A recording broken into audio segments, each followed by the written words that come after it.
សួស្តីបងប្អូនពលករទាំងអស់គ្នានៅថ្ងៃវីដេអូនេះខ្ញុំមកប្រាប់ពីរបៀបស្វែងរក ID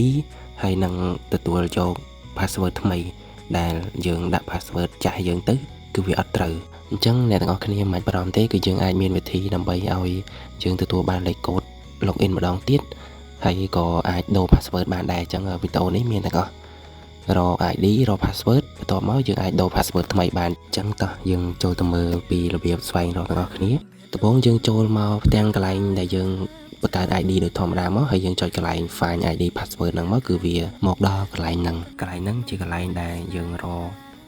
ID ហើយនឹង Password ហើយខាងលើពីរនេះគឺជាកន្លែងយើងរក ID បើសិនជាយើងអត់ចាំ ID ខ្លួនឯងទេយើងអាចរកកន្លែងហ្នឹងបានដោយ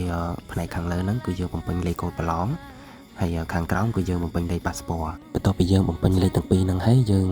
ចុចកន្លែងស្វែងរកនេះមកគឺវានឹងបង្ហាញឈ្មោះយើងមកហើយបើសិនជាយើង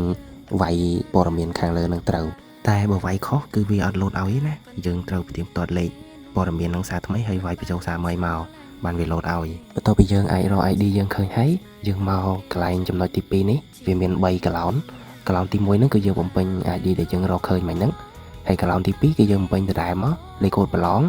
ហើយអាទី3ហ្នឹងគឺលេខ passport ដូចគ្នាមកបន្ទាប់ពីបំពេញព័ត៌មានហ្នឹងហើយយើងធ្វើការចុចស្វែងរកលេខសម្ងាត់នៅខាងក្រោមហ្នឹងមកគឺវាដល់កន្លែងដែលយើងត្រូវដាក់ email ហើយសម្រាប់អ្នកប្រើទូរស័ព្ទ Android គឺអត់មានបញ្ហាជាមួយ email ហ្នឹងច្រើនទេដោយសារតែ email ហ្នឹងគឺមានស្រាប់ហើយអញ្ចឹងយើងអាចឆែកមើលបានតាមរយៈកម្មវិធី Gmail ហើយបើសិនជាអ្នកណាអត់មានកម្មវិធីហ្នឹងទេគឺត្រូវទៅ download កម្មវិធីហ្នឹងឲ្យហើយមកដើម្បីយើងទទួលលេខកូដតាមកម្មវិធីហ្នឹងឯងឥឡូវខ្ញុំមកប្រាប់ពីរបៀបបញ្ចូល email ឲ្យត្រឹមត្រូវដើម្បីឲ្យពេលគេផ្ញើលេខកូដមកយើងបានឃើញគឺយើងចូលកម្មវិធី Gmail ហ្នឹងមកបន្ទាប់មកយើងមើលទៅរូបខាងស្ដាំខាងលើអញ្ចឹងយើងចុចលើរូបហ្នឹងមកវានឹងបង្ហាញជា email របស់យើងហើយកន្លែងហ្នឹងគឺ @gmail.com ហ្នឹងគឺយើងយកវាទៅបំពេញនៅក្នុងកន្លែងដែលគេត្រូវការ email របស់យើងហ្នឹងមក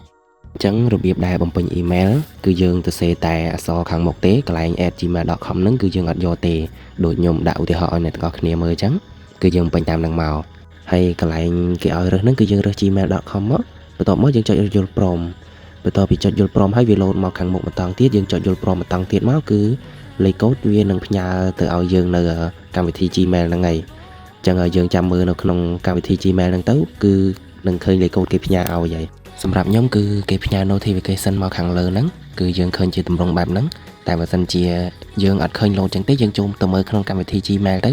វាអាចយូរអាចឆាប់តែមិនយូរហ្មងនេះអាចនៅ 4-5 នាទីអីហ្នឹងយ៉ាងយូរអញ្ចឹងយើងចូលមើលទៅគឺវាឃើញទម្រង់បែបហ្នឹងបន្ទាប់មកយើងចុច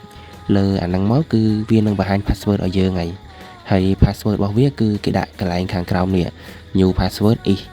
ហើយបន្ទាប់ពីសញ្ញាដក clear ហ្នឹងមកគឺប្រហែលខ្ទង់ហ្នឹងគឺលេខកូដរបស់យើងហើយយើង copy វាយកទៅដាក់កន្លែងដែលយើងត្រូវដាក់ password ហ្នឹងទៅបានហើយសម្រាប់អ្នកដែលប្រើ iPhone គឺយើងរៀងពិបាកបន្តិចប៉ុន្តែអ្នកទាំងអស់គ្នាកុំឲ្យញ៉ៃញ៉ៃយើងទៅខ្ចីទូរស័ព្ទមិត្តភ័ក្តិឬក៏ទូរស័ព្ទប៉ាម៉ាក់អីហ្នឹងខ្ចីគាត់សិនមកហើយយើងដាក់ email ហ្នឹងទៅដើម្បីឲ្យវាផ្ញើលេខកូដទៅ email ហ្នឹង email មួយផ្ញើលេខកូដប៉ុន្មានក៏បានដែរអត់អីទេខ្ញុំធ្លាប់រកឲ្យគ្នាយើងបាន 4-5 នាក់ដែរអញ្ចឹងហើយជំរើសមានតែខ្ចីគេទេបើសិនជាយើងអត់ចេះឆែកមើលតាមកម្មវិធី Google អីចឹងណានឹងសម្រាប់អ្នក iPhone ទេសម្រាប់អ្នក Android គឺធ្វើតាមរបៀបខាងមុខហ្នឹងទៅបានហើយអញ្ចឹងវីដេអូនេះខ្ញុំសង្ឃឹមថាអ្នកទាំងអស់គ្នានឹងមើលយល់ប៉ុន្តែបើសិនជាមើលអត់យល់ទេក៏អាចសួរខ្ញុំបានក្នុង comment ហើយវីដេអូនេះថាប្រាប់ពីរបៀបដូរ password ប៉ុន្តែគឺយើងចាំវីដេអូក្រោយទៅដោយសារតែកុំឲ្យវីដេអូហ្នឹងវែងពេកយើងមើលតាមមួយកណាត់សិនបានហើយ